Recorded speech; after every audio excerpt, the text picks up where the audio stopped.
Hey guys, Josh with That Big Channel, and yes, it is raining outside. This is apparently the remnants of Hurricane Hillary that hit California. It's I shaved, obviously, and we got two engines we're working on.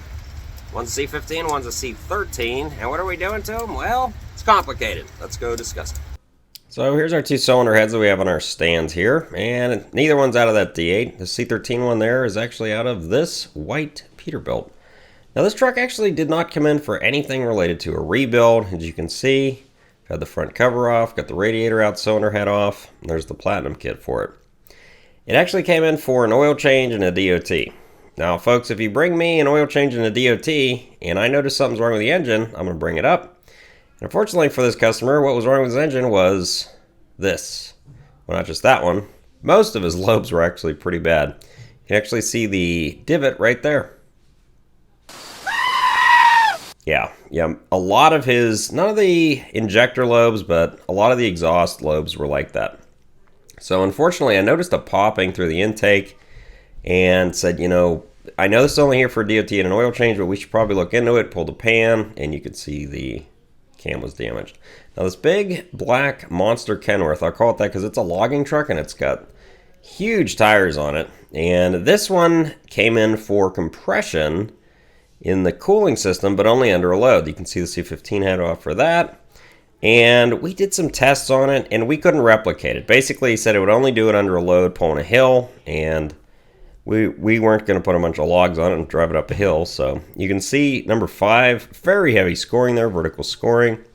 And number 6 as well, not quite as wide of damage, but pretty well damaged there.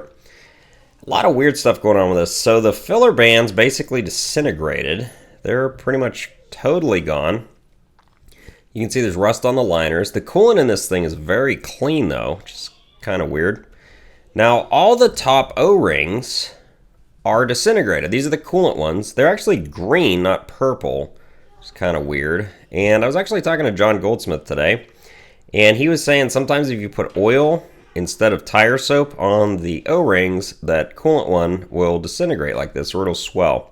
Not sure if that's what's happened, because I didn't build this engine, but definitely not looking too good. Now you can also see the other two O-rings appear to not be damaged.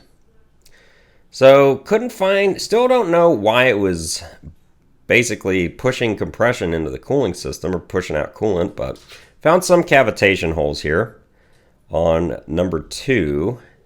But other than that, head was not cracked, head gasket was fine. And we've got these rotisseries here, which we've got for the various cylinder heads. Very nice.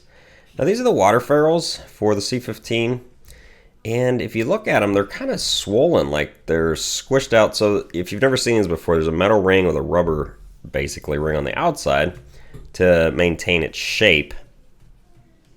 And a lot of them were either pushed up like this, or they had some weird residue on them, or they were just kind of swollen. So not really sure what the heck's going on here. Now the customer said he had changed the coolant out before, so maybe he had bad coolant out before. Didn't see anything wrong with the head gasket. Liner protrusion was okay. Did not have counterbores cut, but they were all above 1. Now these are the cylinder packs, or I should say this is the pistons, and then the liners next to it, out of the C13 rebuild kit. So these aren't out of the engine. These are out of the platinum kit. As you can see, there's rust and pitting inside the ring lands. Now look right here.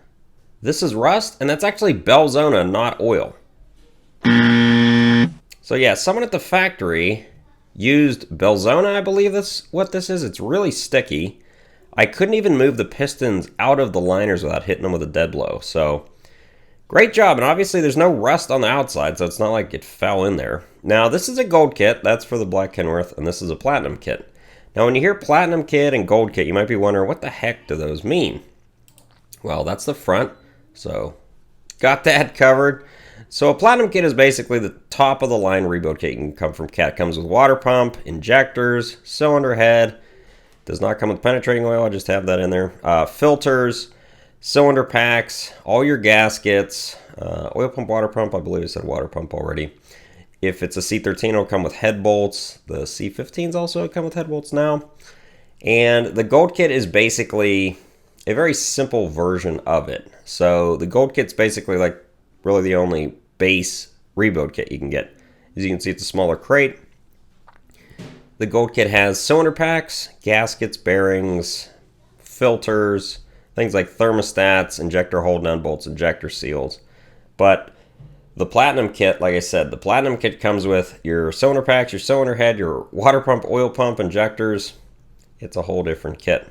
So we've got here, folks, is the main caps off of the C15. Now, obviously, this is not all of them. This is 2, 3, 5, and 6. And I'm doing the mains on this because that comes in the gold kit. Now, the customer's not particularly interested in doing the mains, but they're coming in the kit, so we're going to do them. You can see the mains there, those the old ones, were in good condition. And, well, like I said, the only reason I'm doing them is because they were with the kit. Not that they needed them, but... Now, this is the main extractor that you put in, and this is an actual cat tool to help roll the uppers out or roll the new uppers in, and mine broke. There's my toolbox, and I have not had that happen before. So the way it works is it slides in to the oil port in the crankshaft, and then you rotate the crank around. It's supposed to push the upper main out or roll it out, but it literally just broke. So I was thinking, what the heck's going on here?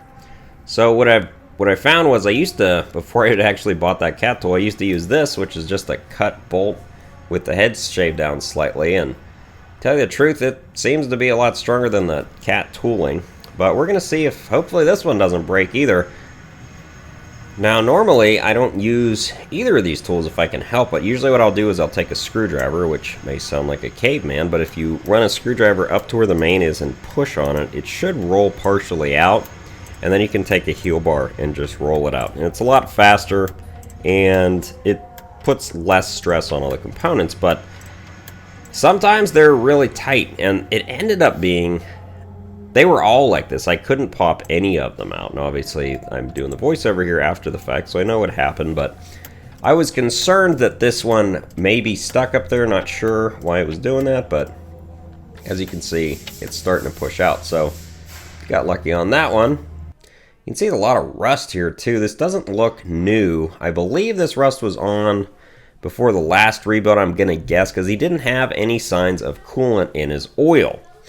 So not really sure why the rust's on there. I'm guessing though he previously had some moisture problems in his oil, and it's not real good there. It's not, you're not actually supposed to have any rust on your crankshaft journals there, but I've seen it before and they tend to run okay. Now, one thing I haven't seen many times is actually rust on the main caps like this. Look at number 5. It's not into the bearing area, at least I didn't see it anywhere, but definitely on the side of the cap there.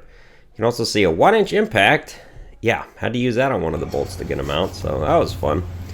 Don't have to do that often. Now, these are the uppers for 2, 3, 5, and 6, and they've got these weird wear marks on the edges.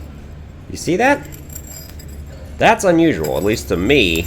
I don't remember seeing this. And you can actually see the brass color there, which you can't see that on the lowers, so it seems like installation. Look at the deep gouges there. Someone did that to the bearing. They did not come from the factory like that. It's a real nasty habit you got there. Yeah, someone must have, I'm not sure why, but it looks like they scratched it either putting it in, or maybe they had put it in and taken it back out, and I don't know what the heck going on here. The edges there are actually kind of crushed.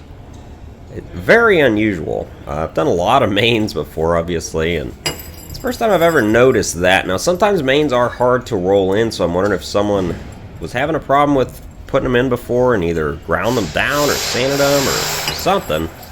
Very unusual, folks. And a lot of these have scratches or little gouges in the ends there. From what I can tell, it looks like installation error from the previous guy, but, you know, I don't know what he was going through when he was putting them in. Maybe he was having a real hard time. Now, folks, I've been using this oil can here on the right for a long time, and my buddy Nick said, hey, why don't you try an oil squirt gun like you'd see at like a fair or something, or in a restaurant? And I said, well, that's dumb, because that's not what I do, so obviously it's not the right idea. He said, no, you should try it out, and what the heck? He was correct. It is way faster for applying oil. It's probably about at least twice as fast. You can get a lot more out, especially if you're putting cylinders in or lubricating cylinders. Anything where you're generally doing a lot with oil, This is a lot more precise, and you don't have to hold there and squeeze the trigger. You can get a lot more out, very precise, and it's a pretty good way to do it. So you can see we've got the uppers going in here, and greenish tinge because I'm using some Schaefer's and a little bit of Lucas on the assembly oil here. And we are putting our new uppers in. So we put 2, 3, 5, and 6 back in, and now we're doing 1, 4, and 7. And look at that one.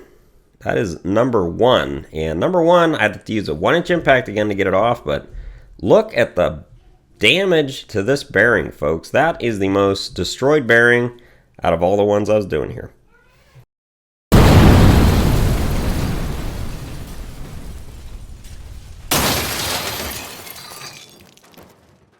So unfortunately, that's the end of our footage for the 2 That's Better Than 1 first part of the video, but we got a really good destruction of the week here from Sean, and this is luckily not out of a cat, but a Cummins, and you can see these are from Sean. Really bad damage here, folks. Apparently this was 1,500 miles after a rebuild. Pretty sure something failed a little early here, folks. Looks like it blew out both sides of the block. This is one of those really lightweight blocks now. You can see right through it, you know, very fuel efficient. It doesn't burn any fuel now, so unfortunately for Sean, but very good pictures. Thank you for sending them to me, and hope you guys enjoyed this video. As always, thanks for watching.